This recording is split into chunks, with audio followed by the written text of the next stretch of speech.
इस सच्चाई से आंख कैसे मोड़ेंगे आने वाली संतानों के भविष्य की सोचिए। Read carefully. जब एक बांग्लादेशी मुस्लिम भारत पहुंचता है और अंबाला जिले में कहीं भटक जाता है, तो उसके पास न पैसे होते हैं और ना ही वो किसी को जनता है। वो किसी प्रकार सबसे नजदीकी मस्जिद में पहुंचता है और वहां उसे 100% शरण मिल जाती है, मुसलमान होने के कारण। हर जिले में एक शाही मस्जिद होती है जिससे शहर की हर मस्जिद जुड़ी रहती है।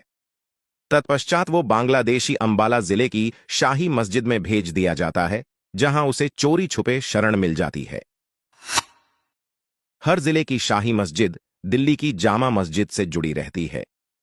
दिल्ली की जामा मस्जिद के पास उत्तर भारत के इस्लामीकरण की जिम्मेदारी है। उसके पास उत्तर भारत के हर लोकसभा क्षेत्र का और उसमें रहने वाली मुस्लिम आबादी का रिकॉर्ड होता है, 100% खरा रिकॉर्ड। अब वो बांग्लादेशी दिल्ली पहुंचकर जामा मस्जिद में शरण लेता है। जामा मस्जिद यह चेक करती है कि उत्तर भारत के किस लोकसभा क्षेत्र में मुस्लिम आबादी कम है। मान लीजिए उत्तर प्रदेश के झांसी में मुस्लिम आबादी कम है। अब असली खेल शुरू। जामा मस्जिद उस बांग्लादेशी को झांसी जिले की शाही मस्जिद में भेज देती है। झांसी की शाही मस्जिद के इमाम वक्फ बोर्ड की सहायता से उस बांग्लादेशी के रहने का प्रबंध करते हैं और उसके रोजगार का भी प्रबंध करते हैं। वो बांग्लादेशी लोकल मुस्लिम और भ्रष्ट हिंदू नेताओं और अफसरों की सहायता से भारतीय पासपोर्ट बनवा लेता है। समाजवादी पार्टी जैसी भ्रष्ट सरकारें वक्फ बोर्ड को वोट के बदले जमीन दे देती है। नगर पालिका के भ्रष्ट अफसर रिश्वत लेकर बर्थ सर्टिफिकेट बना देते हैं। पुलिस और खुफिया विभाग के अफसर रिश्वत लेकर पासपोर्ट की फाइल बिना किसी वेरिफिकेशन के आगे बढ़ा देते हैं और दूसरे जरूरी कागजात भी तैयार करवा लेता है, जैसे कि आधार कार्ड। अर्थात जो बांग्लादेशी कुछ दिन पहले अंबाला शहर में बिना किसी पैसे और जान पहचान के भटक रहा था, वो झांसी जिले में रहने वाला एक भारतीय नागरिक बन चुका है। ये तो एक बांग्लादेशी की कहानी है। देश में रोज बड़ी संख्या में बांग्लादेशी और पाकिस्तानी कबायली बंजारा आते हैं और वक्फ बोर्ड की सहायता से भारतीय नागरिक बन जाते हैं। भारत के अनेक जिलों का, खासकर उत्तर प्रदेश, केरल और पश्चिम बंगाल का धार्मिक समीकरण बिल्कुल बदल चुका है।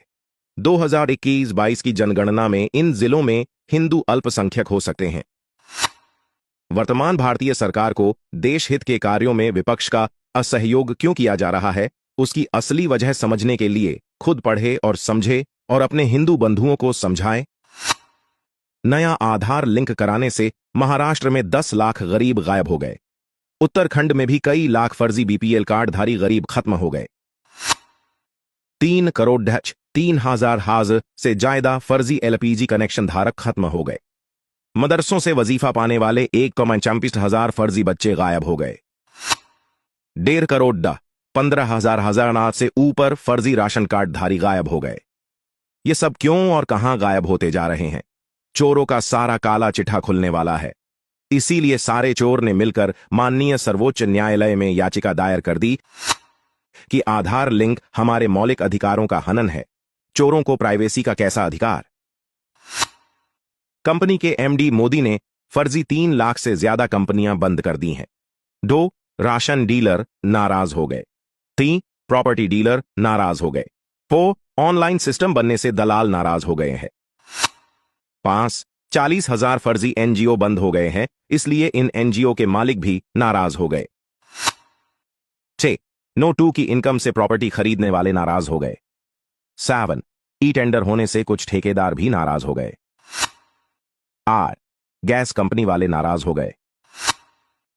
9 अब तक जो 12 करोड़ लोग इनकम टैक्स के दायरे में आ चुके हैं, वह लोग नाराज हो गए। 10 जीएसटी सिस्टम लागू होने से व्यापारी लोग नाराज हो गए, क्योंकि वो लोग ऑटोमेटिक सिस्टम में आ गए हैं। 11 वो 2 नंबर के काम वाले लोग फलना फूलना बंद हो गए हैं। 13 ब्लैक को व्हाइट करने का सिस्टम एकदम से लुंज सा हो गया। 14 आलसी सरकारी अधिकारी नाराज हो गए, क्योंकि समय पर जाकर काम करना पड़ रहा है। 15 वो लोग नाराज हो गए जो समय पर काम नहीं करते थे और रिश्वत देकर काम करने में विश्वास करते हैं। 16 ₹10 महीना का कमरा और ₹300 महीना मैं खाना खाने वाला 7 साल तक मुफ्त की रोटी तोड़ ढलने वाला जेएनयू का छात्र भी परेशान है। मोदी से दुख होना लाजमी है। देश बदलाव की कहानी लिखी जा रही है। जिसे समझ आ रही है बदल रहा है, जिसे नहीं आ रही है वो मंद बुद्धि युवराज के मानसिक गुलाम हमें अंधभक्त कह कहकर छाती कूट रहे हैं। अगर देश के लिए कुछ करना है तो यह संदेश 30 लोगों को भेजना है। बस आपको तो एक का डीडीडी जो ढनी है, देखते ही देखते पूरा दे टीवीश जो डह जाएगा। बस जरा सा फॉरवर्ड्स करो, सिर्फ 2-3 सेकंड ही लगेंगे। वंदे मातरम।